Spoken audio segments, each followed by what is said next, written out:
everybody. Happy Friday, and welcome to Collider Movie Talk for movie fans. I'm your host, Sinead DeVries, and this is the daily show where we bring you the latest news from the world of movies, plus some insight into what it all means. Joining us this morning is Dennis Tzeng. Hello, everyone, and welcome back to another brand new episode of Collider Movie Talk. It's Friday. I feel like it's going to be a silly Friday here today. Yes.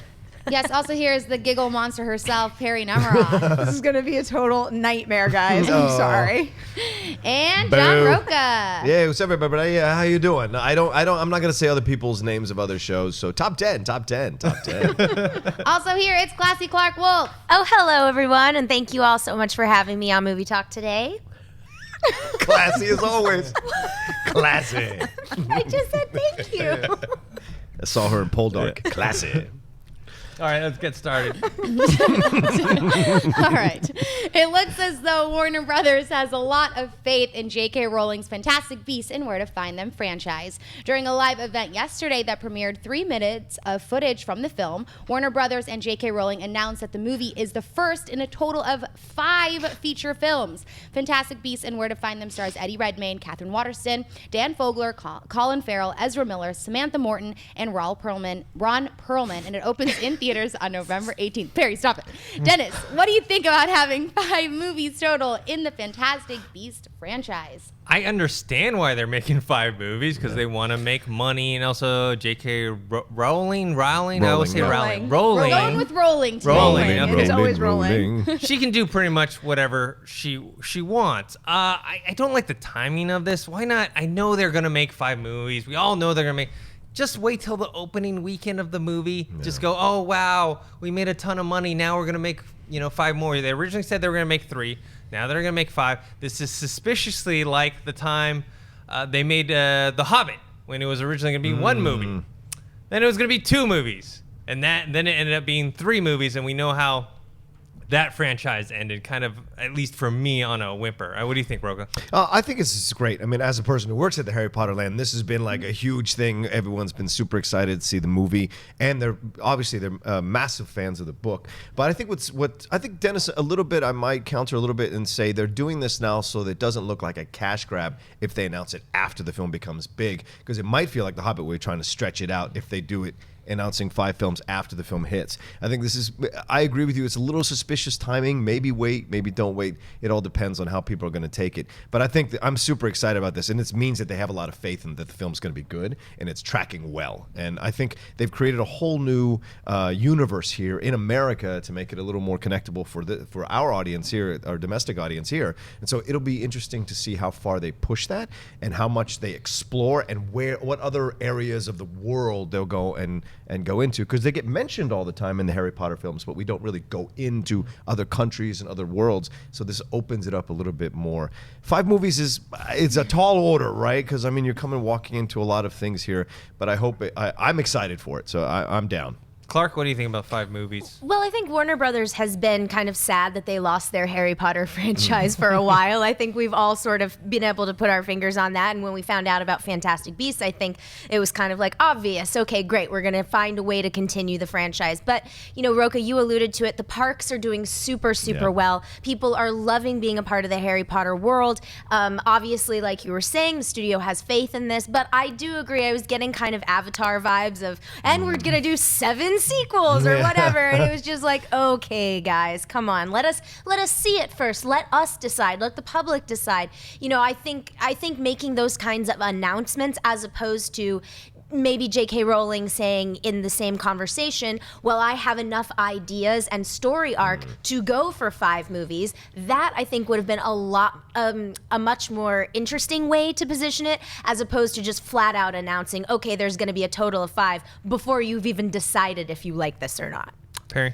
Matt Goldberg on Collider.com wrote a great piece about this whole, he calls it the fantastic backlash, which is kind of appropriate because on the one hand, you can understand why they would want to make 5 Fantastic Beasts movies. It's huge. You can kind of understand why they would announce it now. Create some buzz a month before the movie comes out. Maybe more people will go see it.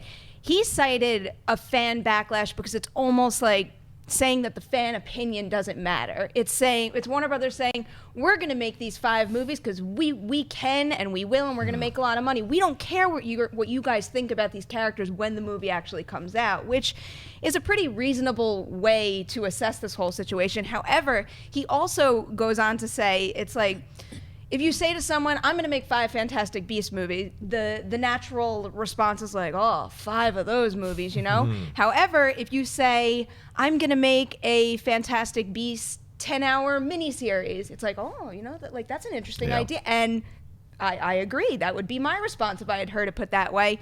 So I don't like the way that they're going about it. However, we're talking about J.K. Rowling here making 5 completely new stories. Fantastic Beasts was not based on a book she previously wrote. It's based on a textbook. She's creating brand new narratives here, and I trust her to create 5 great stories.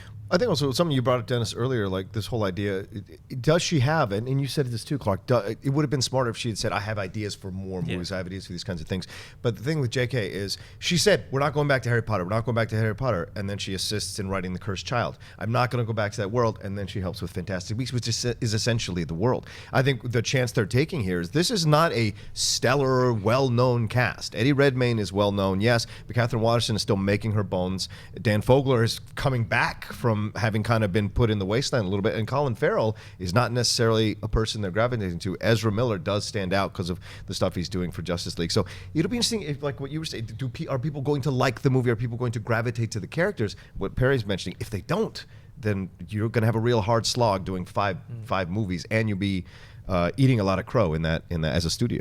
And what do you guys think about David Yates coming back to direct another in this franchise? He did 4 Harry Potter movies. Now he's coming back to start this one off. Do you think he's going to continue on with this, or is he just going to almost like in television where he does the pilot and then he walks away and then everyone else kind of takes their cue from him? You know, I personally, I don't. The Harry Potter franchise was never one of the movie franchises that I loved the most. I like the books a lot, but the films didn't really captivate me. So I kind of feel a little neither or on it. It doesn't really make that big of a difference to me who is taking the reins. However, I do think that, you know, Warner Brothers clearly likes what David is doing, and they like the direction that he took the latter installments of the Harry Potter franchise, and obviously brought him onto this one.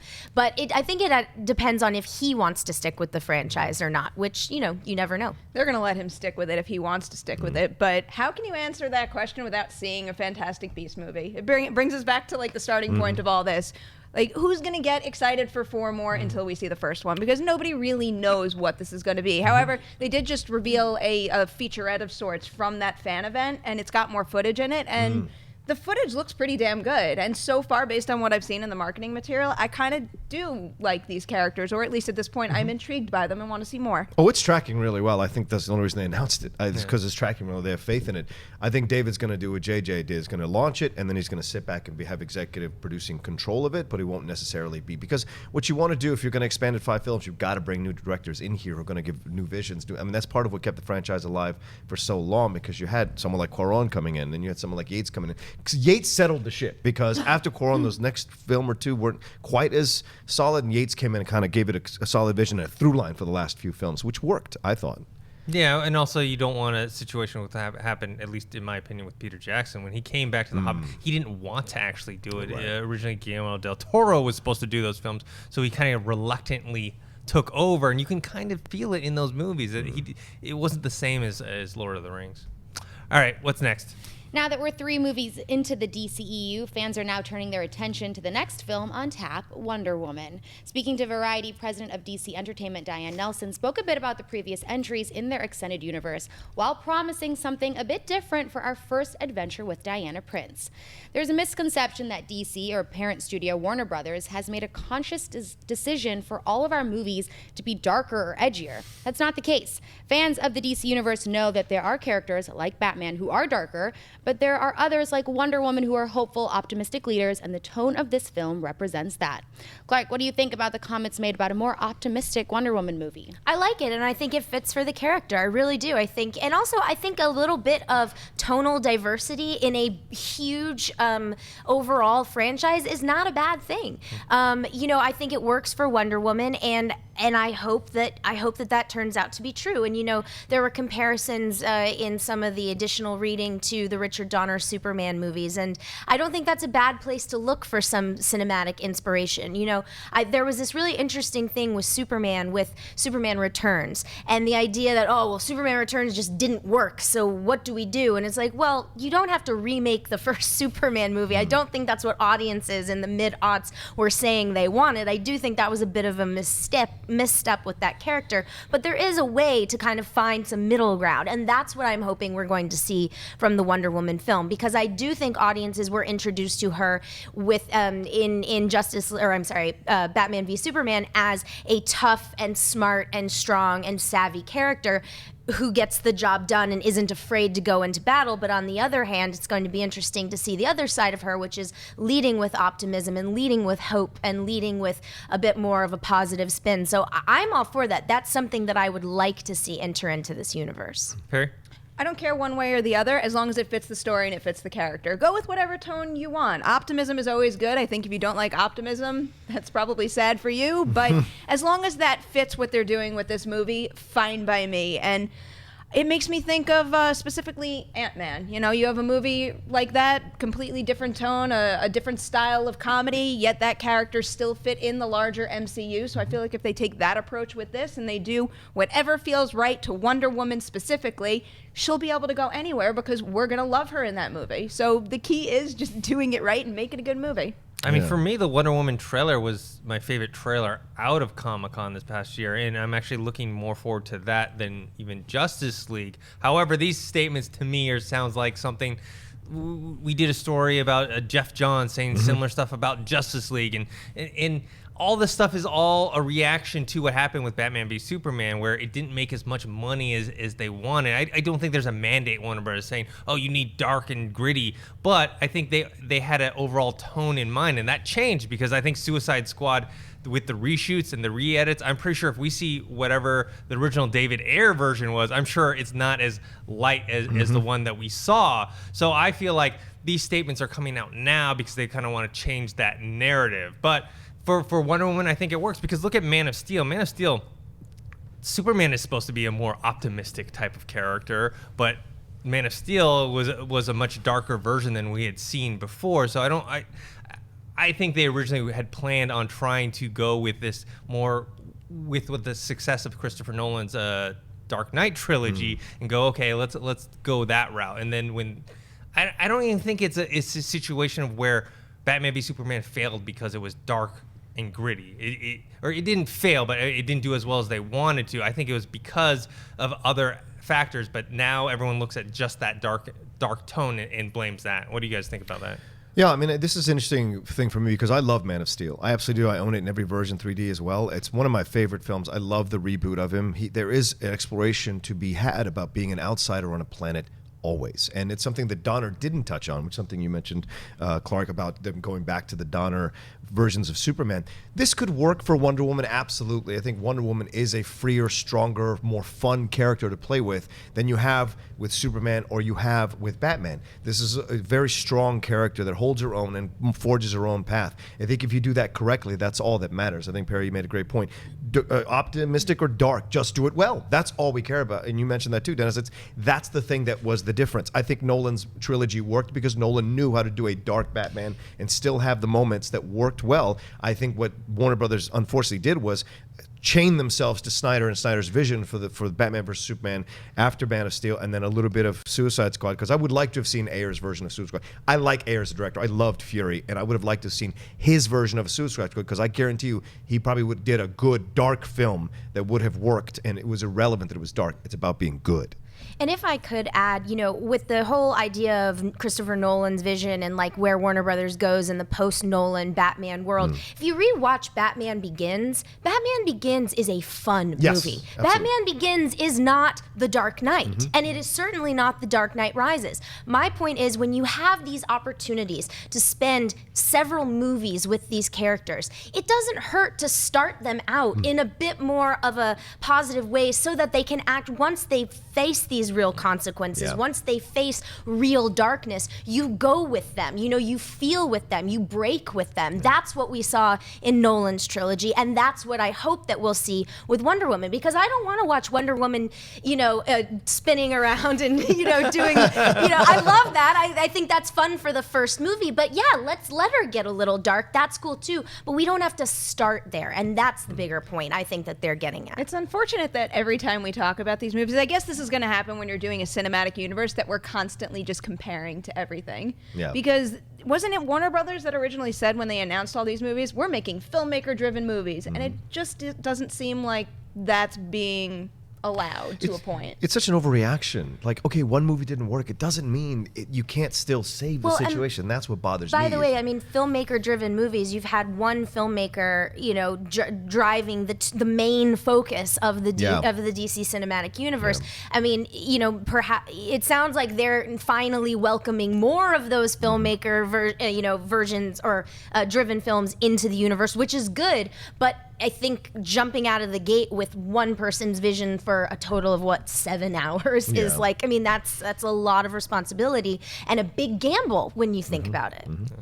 All right, now we're moving on to Buy or Sell. Sinead, what do we got first? In a report from THR, Disney is developing a live-action adaptation of the classic Spanish novel Don Quixote. Based on the classic novel of 1605, the movie will be produced by Million Dollar Arms' Gordon Gray and Billy Ray. Ray, the Oscar-nominated screenwriter of Captain Phillips and The Hunger Games, will also pen the script. Entitled The Ingenious Gentleman Don Quixote of La Mancha, Don follows Alonso Quijana, an older man who loses his grasp on reality and refashions himself in the image of a valiant knight by the name of Don Quixote. He sets off tilting at windmills in search of justice. No release date has been set. Rocha, do you buy or sell a live-action Don Quixote movie at Disney? Sí, lo voy a comprar. Yes, absolutely, I buy it. Of course, this is fantastic. It's about time. I'm a big fan of the Man of La Mancha documentary that Terry Gilliam had with Johnny Depp. I hope they cast a Latino in the lead. That would be really great. So that's what I would look forward to, see something like that. I think you've got a good team here. Gray and Ray did a great job. I thought Million Dollar Arm was one of these unrecognized, really good sports movies. You see them come through. And the screenwriter of Captain Phillips is a fantastic film. And he did such a great job with that. So to me, I think they're in the right hands. The thing that you have to worry about is how relevant is Quixote. Like we've seen this many times, tilting at windmills. It's a phrase we all hear, right? But how effective has it been on film? This has not been documented really well on film. A stage production that stage production, the musical, is legendary, but it hasn't been able to translate to film. And of course, Terry Gilliam, as I mentioned, had such a hard time bringing that one. So you have to ask yourself, like, what are they going to go for? How are they going to make it relatable? How are they going to make it speak to what's happening in our culture now? Because we still are in that situation where we feel like the big corporations, the big things, like we're tilting to try to change. How are they going to make that work? So I'm excited. I totally buy this because I think it's a story that needs to be told well on film. My concern is how much of it is going to be told correctly, effectively, and resonate with the audience enough that people will go see it. Perry? I just feel bad for Terry Gilliam. I mean, I'll buy it because I think there's potential in this idea, of course, but I must have written over just the course of my career more articles about him trying to make his Don Quixote movie than any other topic out there, just constantly. We're moving forward. It's not happening. We're moving back and forth, and now it's... This is just like the ultimate punch to the gut. So now someone else is going to make the movie. However, I have a feeling... in terms of bringing this story to the masses, the Disney route is probably the way to go. And I don't think you could really get someone better than Billy Ray to write the screenplay. So I am all for it. I'm going to buy it. Clarke? Yeah, I buy it too. I agree with you, Rocha. I really enjoy the story, and I think that it's time for it to be out there on the big screen in a big way. I will say, though, there was part of me that when I was reading this was reminded of the BFG.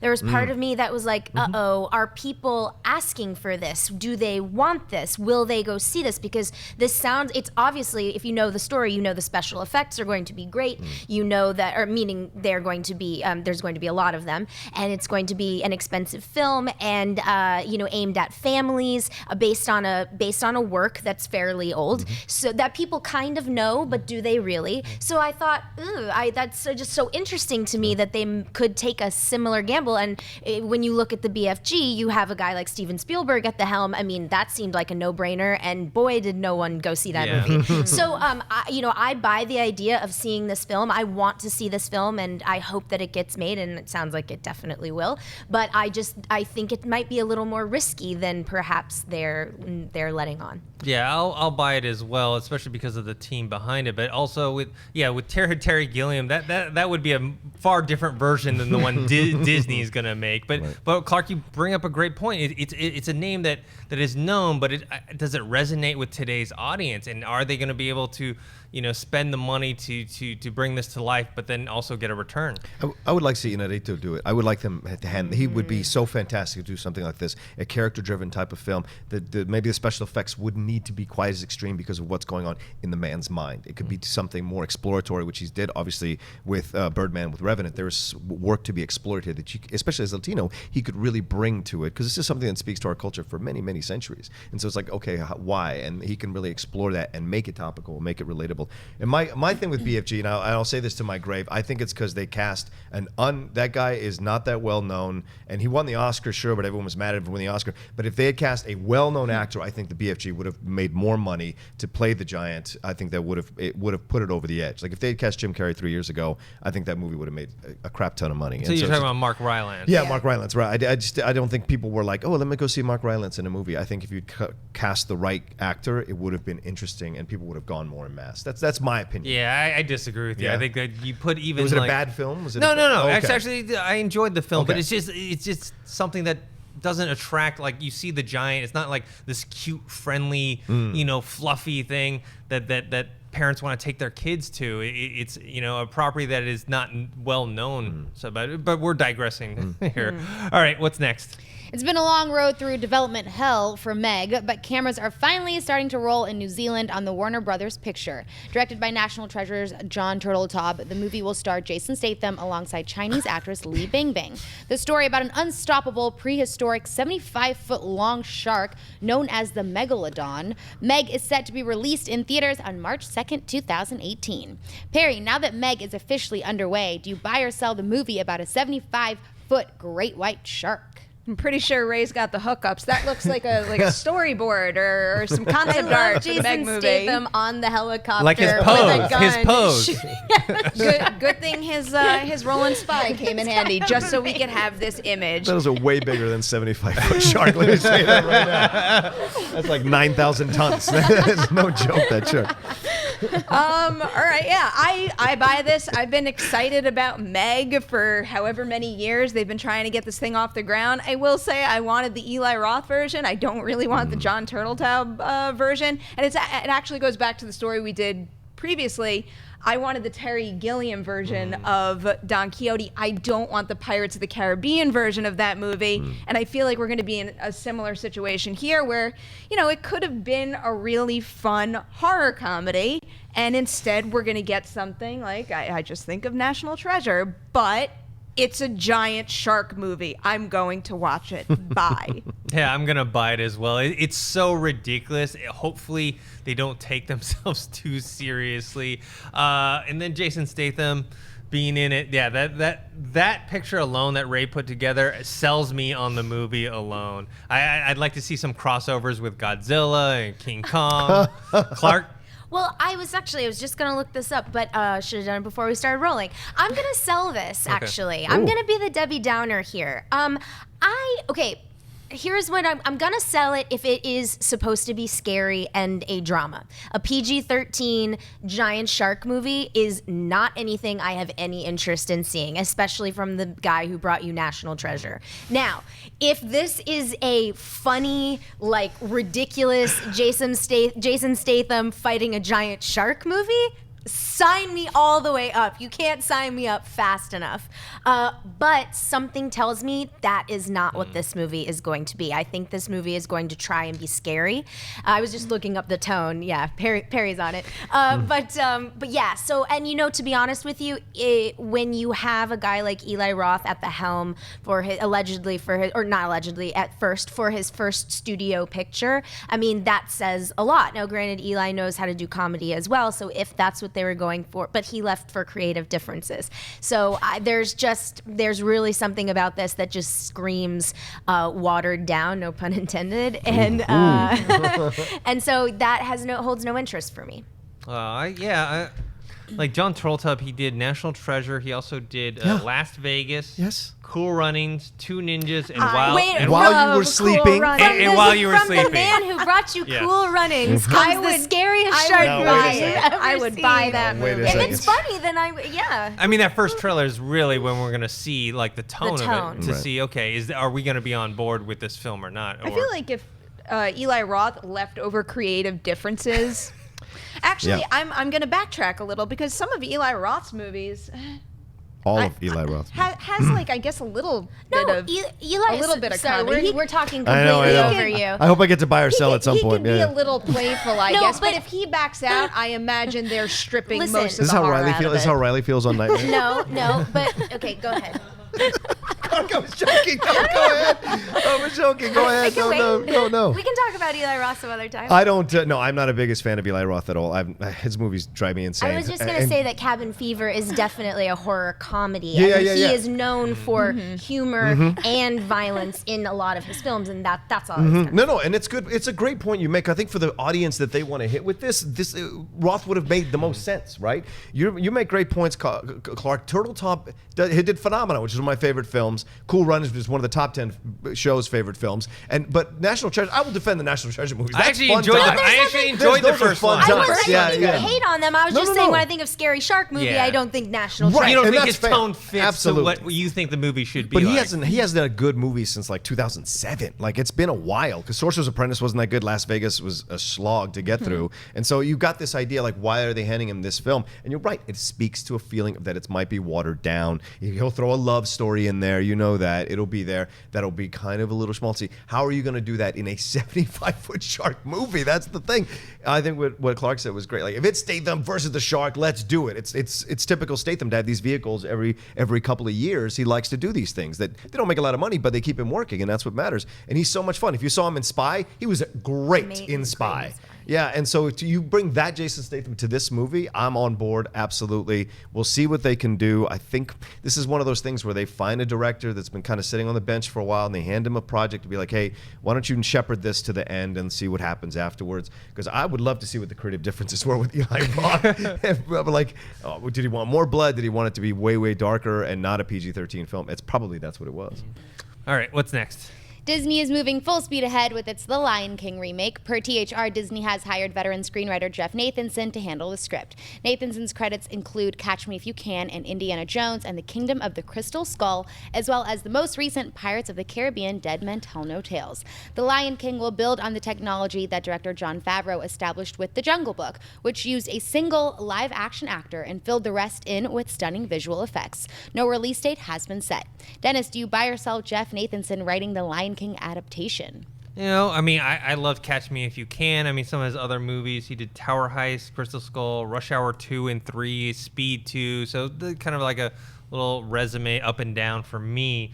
I'm going to just buy it because I feel like the strength of this movie is not really going to be reliant on the script. We saw Jungle Book where that was more the performances, the technology, the direction of it. And they already have the original story, much like with Lion King and Jungle Book, they already have a pre-existing formula that they can follow. So as long as he doesn't screw it up, I think this is fine. Clarke? Yeah, that's exactly what I was going to say. I feel like it would be pretty hard to mess up The Lion King, considering that there's literally a whole movie that you can just look at and take your. And I think that Jungle Book did it in a way. They looked to the original story. The original cartoon was a little more Disney cartoon was a little more thin in terms of plot, but and they have obviously improved on that. So I buy it because I don't foresee this gentleman messing it up, but at the same time, his track record of credits is a little spotty. Rocha? Yeah, I'm excited. I think it's a good person to slide in there. Catch Me If You Can is one of my favorite films, and so it'll be good to see what he brings to what kind of style and pace he brings to The Lion King, because you can't just basically transfer the movie. You've got, I mean, that's something that I enjoyed about Favreau's Jungle Book more than the original Jungle Book. I really had such a better time seeing that film. The original Jungle Book, the animated, it's okay, but watching what Favreau did with it was fantastic. And so if you have the right script in place, I think you can explore more of the themes, the father-son themes, the whole the specter of the death of the dad, the whole specter of like the Hamlet kind of vibe to the film itself. There's a lot to explore here that they could, with the right screenwriter, can really bring out and flesh out that makes it relatable not just to kids but to adults and to people in their 20s and 30s as well. Perri? Apprehensive buy. I'm excited about this movie, so I'm probably going to have to buy no matter what they say about it. But I love Catch Me If You Can. The rest of his resume is a little concerning, although I do give a pass to The Terminal, and I'm probably one of I few. love The Terminal. Oh, okay. Absolutely. Ooh, all right. I love Rush Hour too. There we go. Confession time. Cody's got me. Yeah, we're all behind you, Yeah. Jeff. We're supporting you writing this movie. The only thing, again, bringing it back to Pirates of the Caribbean, I imagine they might have hired him based on the fact that he just worked on that. Hopefully that means they have a really great working relationship, and this new Pirates will blow my mind and make me think he's a great writer who's going to do good stuff with this movie. But until then, I'm just going to be excited about it because it's The Lion King. This Pirates is going to be the Hamlet of Pirates. There's a pull quote for the Yeah, poster. there it is. Sinead, are you looking forward to a live-action Lion King movie? Yeah, I mean, I don't think that anything at this point will not get me at least excited about it. Like, I will definitely see it. I think everyone is going to see this movie regardless of anything they say about it. But yeah, I don't know. This doesn't change my excitement at all. All right, what's next? Universal is on board for another ride-along with a third installment of the comedy series starring Ice Cube and Kevin Hart on the way. Speaking to The Wrap, director Tim Story told the outlet that his next movie will be Ride Along 3, revealing that he is waiting for the script, which is currently being written by screenwriters Phil Hay and Matt Manfredi. Rocha, do you buy or sell a Ride Along 3? Yeah, got to get that script ready, right? Got to get that script. That's what it's all about. Okay, look, I buy it because these movies have been working. What can you say? They obviously appeal to a certain segment of the population, enough so that you keep making these films, like the Rush Hour films, which we just talked about. They kept doing them until they hit that wall and they couldn't do them anymore because the public just didn't want it anymore. So they'll keep pushing it. And I'm a big fan of Kevin. Listen, I've come around to Kevin Hart in the last few years because I thought he was just like, hey, come watch me. And now you see like the work he's doing is actually fun, and you explore his charity contribution, you explore the work he does for a lot of communities around this country and in the world. I think he's a fantastic ambassador for that kind of stuff. So if he does these films and people come to see him, why not? They have a good time turning their brain off. Ice Cube is great in these kinds of films. He's great in 22 Jump Street, 21 Jump Street franchise. So they take advantage of these fun little things. But it's not like some groundbreaking film. So if they can make a third one, sure, I'll buy it. I mean, people should go see it and enjoy themselves if they want. But this train is probably losing steam after this one. Perri? Absolutely. I mean, I think I'd buy it just for that reason. If people are having fun, fine by me. I've never seen the Ride Along movie, so I really don't care about a Ride Along 3, but it's definitely losing steam. You could see between 1 and 2, the budget's creeping up and the profits dropping down. But then again, we're talking about a movie that had a $40 million budget. This is Ride Along 2 and still made $124 million worldwide. I think that's more than enough to justify a third movie. So if they have the ability to do it and Kevin Hart has time in his schedule, then go for it. But you also have to consider the fact that he's a busy man, and the turnaround between movie 1 and movie 2 was 2 years. So how long are we going to wait for Ride Along 3? Will that affect the box office? I'm curious to see. Clarke? Yeah, I buy it for all of the same reasons you guys said. I mean, people are showing up to watch them, so why wouldn't they make another one? And I like both Kevin Hart and Ice Cube, so sure. Yeah, I'm gonna buy the reasoning why they're making a third one. Like you guys already mentioned, it makes money. The second one didn't do as well, both critically or financially, as the first one, but it still made the studio money. So I understand. Personally, I have no interest in seeing it. I saw the first one. I thought it was decent. It was okay. I had a few laughs in it. I thought maybe it could have been better. Then the second one, they kind of rushed the second one out because the first one was kind of more of a surprise hit. It released in January and I think it broke like a box office record for the opening weekend that it came out. And so they rushed the second one into production just to get it out there. And then you could tell when you saw that movie, like, I hardly laughed at all during that. And it just seemed like they were just like, okay, what's the quickest way we can get to get this into the theaters? Now, I think with the third one, they probably learned their lesson, hopefully, from that experience, and they're gonna actually try and put Was it much of a rush though? I had read that they announced plans to possibly make a sequel 9 months before the first film came out, and then when the first film was a hit, then they gave it the green light and they went and shot it. And I think we got it like a year and a half later. Yeah, I feel like this would be the more was it challenging year? I thought it was turnaround. a year later. I thought it came out like. What do you know when it came out when January Rush Hour 2 came? Rush Hour, jeez. Ride Along. Ride Along 2 came out. It was this year, right? Right along too, I think. Yeah. Or January this year? Earlier this year. Yeah. So they had 2 years to make this movie. Well, it didn't seem like they put the time into it. Well, they had to get that script right, Dennis. Yeah. All right, guys. Movie Talk is not the only show we do here on Collider Video. Today at 2 p.m. we have a schmodown that we all are very interested in. We have Olympic gold medalist Cody Miller, who you saw last week on our Thursday and Friday show. He's going up against, the self-proclaimed American hero, JTE, that goes up on the channel at 2 p.m. We also have Mailbag at 10 a.m. on Saturday and Sunday. We also have Perry's Best of the Week on Saturday on 2 p.m. And also, I want to let you guys know that we also will be having breaking news videos that Perri is involved with throughout the day on Monday through Friday. Any news that kind of breaks, we'll have videos coming out kind of in a new format. Yeah, there's so many hours in the day after you finish watching Movie Talk. So if something drops after we've already taped the show, then that's where you're going to find some news and discussion about those. So please check those out. All right, now let's move on to box office predictions. This is a segment of our show where we try and predict the top 5 movies coming out this weekend, brought to you by our friends at AMC Theaters. Perri, I know I knew you were going to go to me. Because this is like Perri's favorite. This is my your favorite section on Friday. I think you take love this very, very seriously. I do. Okay. I really enjoy box office predictions, and I'm competitive. Yes. I have to win. I want to see what your top 5 are. Apparently, I got my top 5 correct last week, and then I want to see if we all have the same ones. All right. Here we go. Number 1. It had a good Thursday night, so I am definitely going to say The Accountant is going to come out at number 1. And we need a tiebreaker, right? So if I have to guess how much money it's going to make, I think I'm going to go 17. Okay. Ooh. 17 million. And then number 2 is going to be Kevin Hart's movie. After that, I have The Girl on the Train, Miss Peregrine, and then Deepwater Horizon. Peregrine and Deepwater are actually gaining theaters this week, so I think they're going to hold on. Not a lot, but enough to keep them ahead of the competition. Okay, I actually have the same list as you, 1 through 5, but I do have a much higher number for The Accountant. Wow. I have 26 million. What? Whoa. I think the interest. I wish we were playing with Price is Right rules now. I think there's an interest in seeing Ben Affleck since he was cast as Batman, and you have J.K. Simmons in there who's going to play Commissioner Gordon. I think you're going to get some of that audience to watch this film, and even though I think on Rotten Tomatoes is not doing that well, I think the casual moving-going audience will actually really enjoy this film. Clarke? I have the same list.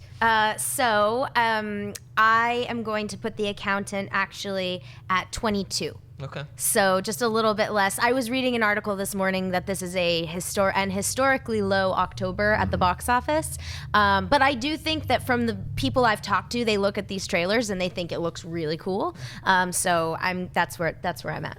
Okay. I did originally have the same 5 as everyone else, but I'm going to change it up just to be different. I will put Deepwater at 4 and Peregrine at 5. I think Peregrine is losing a bit of steam, and I think Deepwater, from word of mouth, is picking up steam because people really love that film, and I've seen it twice now. But I will say The Accountant, I will go lower than Perri. I will say 16. Whoa. From what I'm reading, it's not tracking that high and that well. Yes, people are interested in Affleck, but he's kind of barely in the trailer. Everyone else is more in the trailer. And so I think people are kind of like, do I want to see another film like this? Is he cast correctly in this kind of role, that he's some super genius? You know, it doesn't necessarily read off Affleck, and no offense, I'm sure he's incredibly intelligent. He's wicked smart. He's wicked He's smart. wicked smart. To do the films he does, he has to be wicked smart. So, but I think that this is not these, and we talked about on the Top 10 show, these assassin films aren't necessarily films that like make a lot of money at the box office. It's cool for some people to enjoy. It's a niche type of thing, but I don't think this one has that kind of magic or a desire to, like John Wick did or something like that people go to it in mass in the theater. So I think 16 is being generous. Oh. You make an interesting point about the trailer, because even the posters themselves, there's You don't a see big his face? poster over it. Yeah, there's no picture of his face. Yeah. They have it covered with Makes no actually sense to the me. list of actors in it. Yeah. All right, guys, before we get on to mailbag, I remind you we're going to take your live Twitter questions after mailbag. You can tweet us at Collider Video, and Wendy will pick out a few of those. But first up, we got our first mailbag question. What is it, Sinead? Chris Corcoran writes, "What's up, Collider crew? I was thinking about how Wonder Woman will fare against Transformers 5 at the box office, which comes out the same month. I know that these movies have been making loads of money, but their domestic gross is actually decreasing, and both fans and critics hate them, except for Rocha. The next Yes. movie probably won't take place at all in China, so it might make a bit less. Also, the film's plot about Nazis and King Arthur has gotten a lot of backlash, so it could deter people's interests. The Wonder Woman film seems like the first true competition for this franchise. If Transformers 5 makes less money than the last one and Wonder Woman outgrosses it, could this cause Paramount to rethink their direction for the franchise and reboot it without Michael Bay? Would love to hear your thoughts." Personally, I don't think Wonder Woman's going to affect Transformers that much. I mean, Transformers, the franchise, actually domestically has been going down, but overseas and internationally it's been going up. So it's still making a ton of money. And it would take basically a catastrophe for this movie to fail. I mean, I personally am not a fan of the franchise. Everyone knows that. But if I was a studio exec hiring Michael Bay, of course I'd hire him again. Because I'd be like, okay, he made the movie. It makes tons of money. Why wouldn't I want to do that again? I mean, personally, I don't care for them, but if I was a studio exec at Paramount, I'd hire him. You know, I'd be begging him to make these movies. What do you think, Rocha, as the fan of the Transformers franchise, the lone fan? Well, and as a voice in the property as well, I have to defend it. But like to me, the second film wasn't that great. But everything else I've enjoyed, and I've enjoyed on various stages of altered states. But the thing is, it's made each one has made more money, subsequently more money than the one before. The last one made over $1 billion. That matters. That matters. And so to me, for whatever reason, you have to give it up, whether you hate it or not. You can scoff at it and snark at it all you want. People are going to see these films multiple times. That's the only reason you reach $1 billion. And so it's because they enjoy the lunacy and the wackiness of what Bay is doing, whether you like it or hate it, it's working. So this Chris Corcoran guy, come on, guy. Give it up. I don't know where you're getting the backlash of the Nazis and King Arthur. That stoked me like crazy. I think a bunch of us are excited to see where we're going to go with this, because we've always seen the Transformers as these noble knight-like creatures. So it makes sense to use them in a format like King Arthur, in a format where they're defending against the Nazis. I mean, these two who champion crappy horror films are not going to judge me on Transformers. Let me tell you that right now. Let me tell you that right now. I'm not going to be beaten down by two, people who love horror films. I think you're stretching when you say a bunch of guys are excited about this. When the box office, when it hits $2 billion, I don't want to hear it. I'll get even double tacos from Jason Inman, double Doritos tacos from Jason Inman.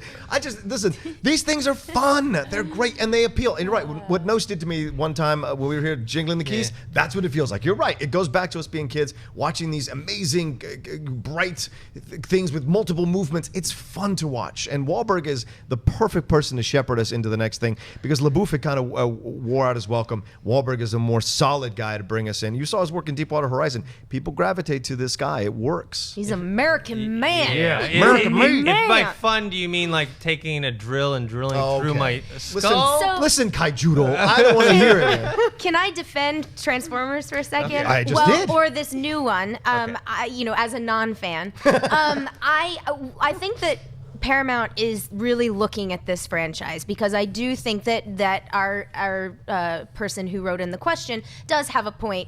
Their fans, even though they're going to see it, yes, are maybe not the most satisfied with the franchise at this point down the line. So putting together this think tank of really some very impressive screenwriters, getting them together. Of course, you still have Michael Bay on board, which is, I think, great. Look, he is a goofball to the max, but nobody makes movies like he does. Nope. I'll just say that. Armageddon is the greatest American film in the last 40 years. Okay, that's I'll tell you that right now. Okay, later. Anyway.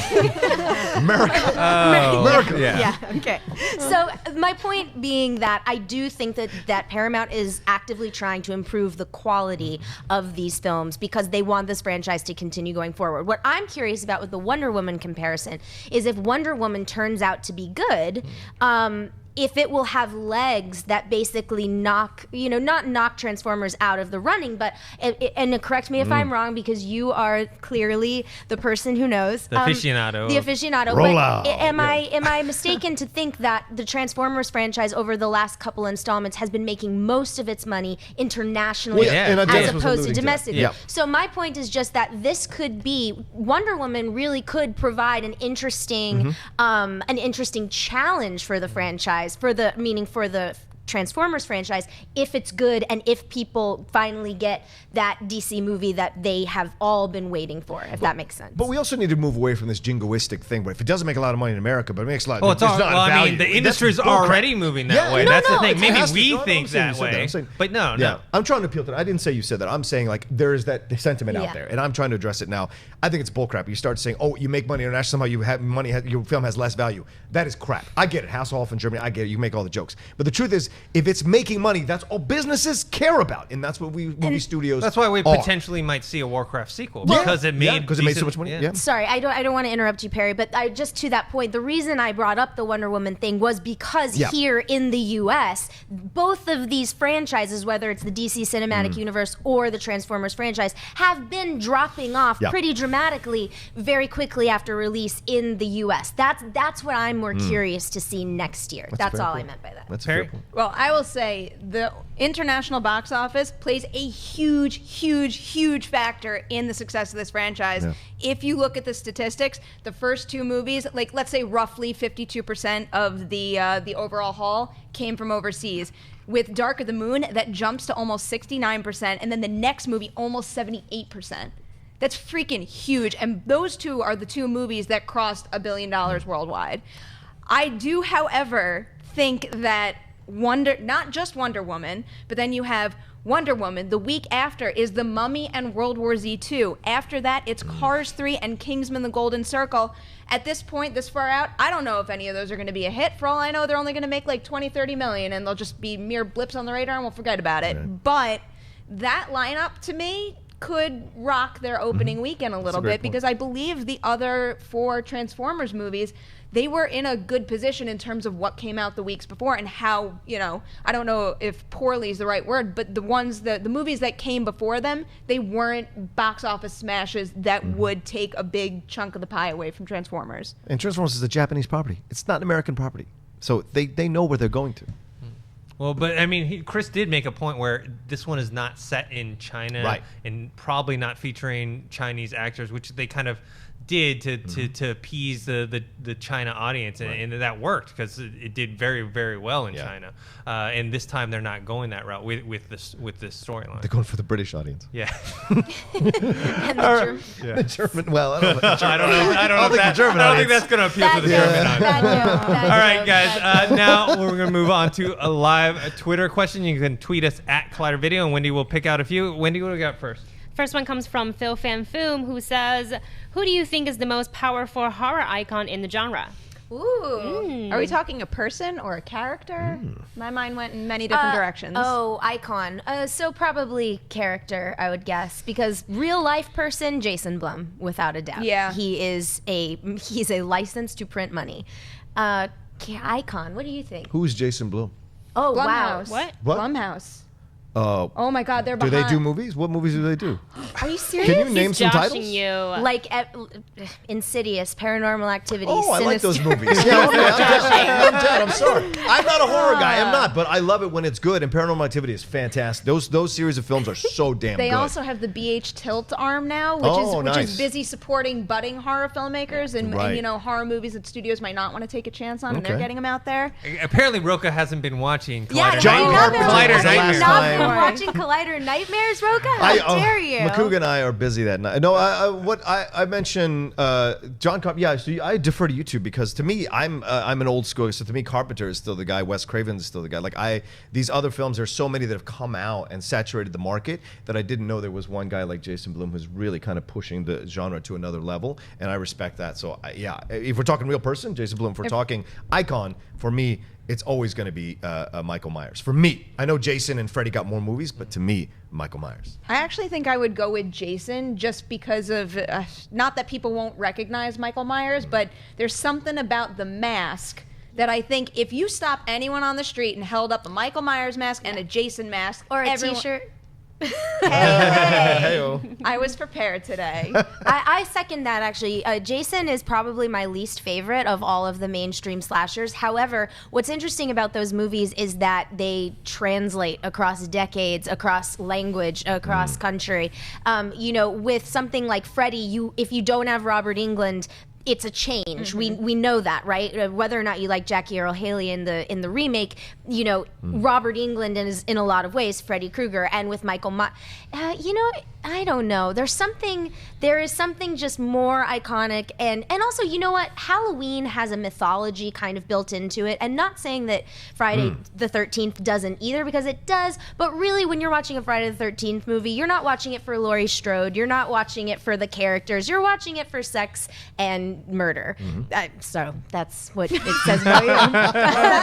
That's why I think Michael Myers is because it's a stronger horror. It's deeper. It's more intellectual. It effectual and deeper. Like everything was a slasher, but Halloween was something more. I agree. And it was something, and this is why it still resonates with those of us who aren't like massive horror fans like you guys. Michael Myers is the one. Just something about it is just deeper. I mean, as someone who's not a horror fan like you guys, for me, I just think visually Jason just stands out more. You just see that image and you think of horror. So, all right, what's next? Jared Bennett says, what songs do you guys think they will have in The Lion King, and how will singing realistic lions work in the movie? Well, Favreau made Bare Necessities work really well, and you know, I don't know how you don't have Circle of Life somewhere, whether it's over the opening credits or something like that. I mean, I feel like those songs are so iconic to that story that I don't know how you leave it out.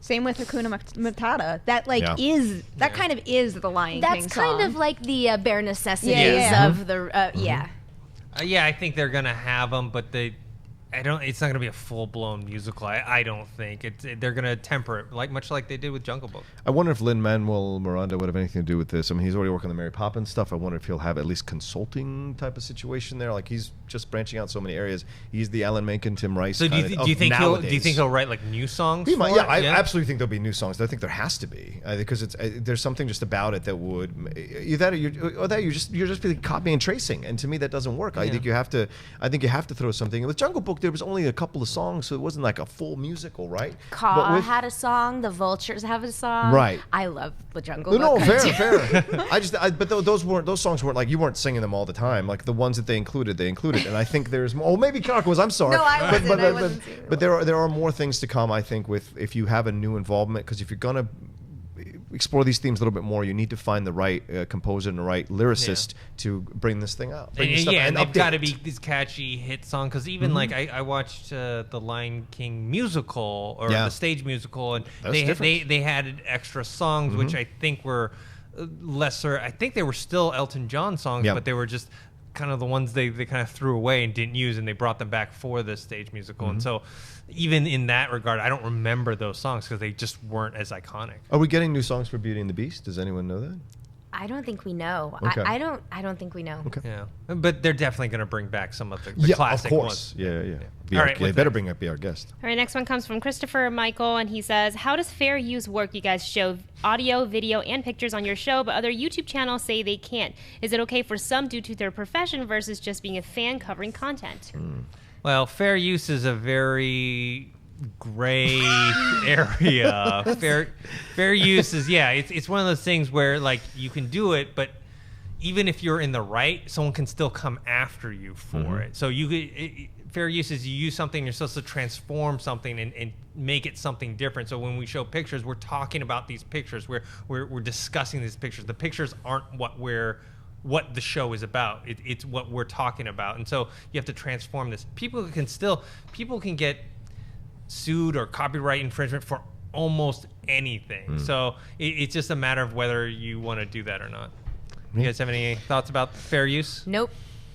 I'll leave that to you. Okay. 6 All right. seconds. What's next? Tyrus QW says, most anticipated movie of December other than Rogue One. I knew that was coming. I knew that was going to be the second half of the question. I'm sorry, but what is coming out this December? Passengers. Although I would say the trailer made me a little less excited than I was before for Passengers. Oh, that's Jennifer Lawrence and Chris Pratt. Yeah. Nah, I'm okay. When is Arrival coming out? Is that November? November. Yeah. Okay. I have here La La Land, maybe? Kidnap, Incarnate, Office Christmas Party, Nocturnal Animals, Miss Sloane, Rogue One, The Space Between Us, La La Land, Assassin's Creed, Passengers, La La Sing. Land. There's a La lot La of Land, buzz yeah. on La La Land. Yeah, I want to Those see are the that. bigger ones. And I- Yeah, go ahead. Sorry, I was just gonna say, and Office Christmas Party. I'm always down for a really silly Christmas comedy. I think Assassin's Creed definitely. And Fences. I think a lot of Fences. people. Oh, were that Gold movie also comes out too in December. Uh-huh. Oh, A the one Monster with, Calls, too. Yeah. Oh, does that come out in December? A Monster Okay. Calls. It has a limited release in December. Go see A Yup. Monster Calls. I will second that. It's so great. Oh, Gold. Is that the one with McConaughey? Yes. Yeah. Oh, yeah. For me, it would be Silence if that actually comes out. We still haven't seen a teaser trailer for Scorsese's next film. Yeah. Like this was supposed to come out last year, and so I was like, okay, there's nothing about it so far, and it's scheduled for a limited release this December, but I'm not sure if we're actually getting that or not. Yeah. Or how about you guys? Are you guys looking forward to any other movies besides? I mean, I'm curious about La La Land. I don't know how I feel about it yet, but it definitely piqued my interest. So I'd probably say that one. I also really like the trailer, what we saw from Gold too, and I love Matthew McConaughey. Wendy? I'm really looking forward to La La Land. It's just getting so much positive buzz, and I'm also really excited to see Fences Yeah. and The Space Between Us. All right, let's do one more. Okay, this one comes from Jonathan Peck. Do you guys buy a Justin Lin Star Wars movie set around Boba Fett after the events of Return of the Jedi in the feel of Dread with a PG-13 rating? Did this all fit in 140 It characters? sure did. You drop some vowels. I like Justin Lin as a director. I don't know if he's the right fit for a Boba Fett movie. I wouldn't mind seeing him do a Star Wars film, but I don't know if Boba Fett is the right fit for him.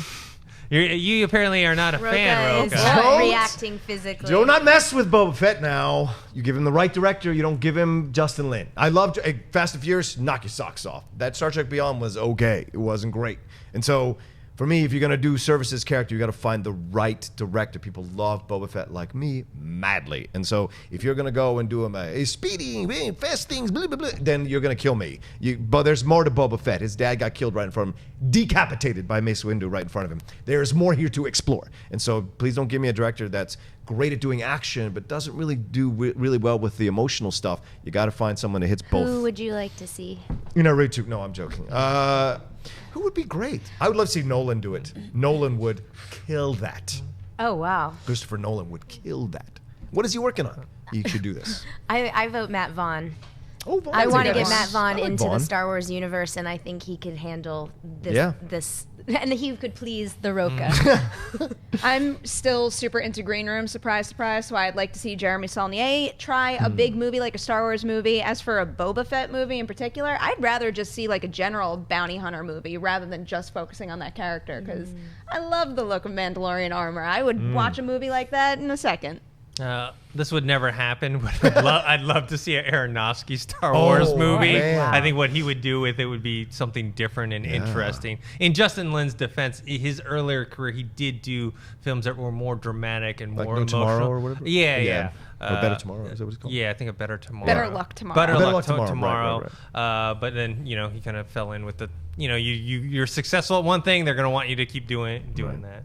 All right, guys, that's it for today's show. I want to thank the people joining us here on the panel today. Perri, where can people find you? You guys can find me on Twitter and Instagram at P. Nemiroff, and of course every Tuesday right here on Collider Nightmares, and on Best of the Week every Saturday as well. Rocha? Hey guys, you can always find me at The Rocha Says on Twitter and Instagram, on the social media circles there. Please follow the Top 10 show, or watch the Top 10 show every Wednesday at 5 p.m. Pacific Standard Time. We just did Top 10 Assassins. We're going to do Top 10 Tom Cruise films this week. And on the Cinephiles, the new podcast that I'm doing, and Super Animation Game Time, which is over at Geek and Sundry. Yuri Lowenthal and I interviewing someone from the world of animation, voiceover, and video games. Clarke? So Legend is #1 for Tom Cruise movies, right? No, we're not even close. We should talk about this list. You should. can find me at Clarke Wolfe, Clarke with an E, Wolf with an E, and you can find me right here on Collider Nightmares every Tuesday at 5 p.m. Pacific Standard Time, talking all things genre. That's horror, science fiction, fantasy, thrillers. Come one, come all. We'd love to have you, and happy Halloween. Wendy, where can people find you? You can find me on YouTube at The Movie Couple channel, and also on Twitter, Instagram, and Snapchat at Wendy Lee Zaney. Sinead? I'm online at Sinead DeVries and at thatsosinead.com. You're on Mondays hosting Collider TV Talk, on Fridays hosting Movie Talk, and hosting Mailbag over the weekend. And you guys can find me on Twitter at ThingHero or on Instagram, Dennis.tzng. I'm here on Movie Talk on Fridays and on Mailbags on Saturdays, and I'll pop up on some of the occasional reviews or trailer reaction or reviews. Don't forget, we have the Cody Miller versus JTE Schmodown today at 2 p.m. USA. Yeah, I highly recommend you watching this one because crazy stuff happens. All right, we'll see you guys next time. Hey guys, if you like this video, click the thumbs up button. Also, make sure you subscribe to our YouTube channel. It'll help you stay up to date with everything we've got going on here at Collider.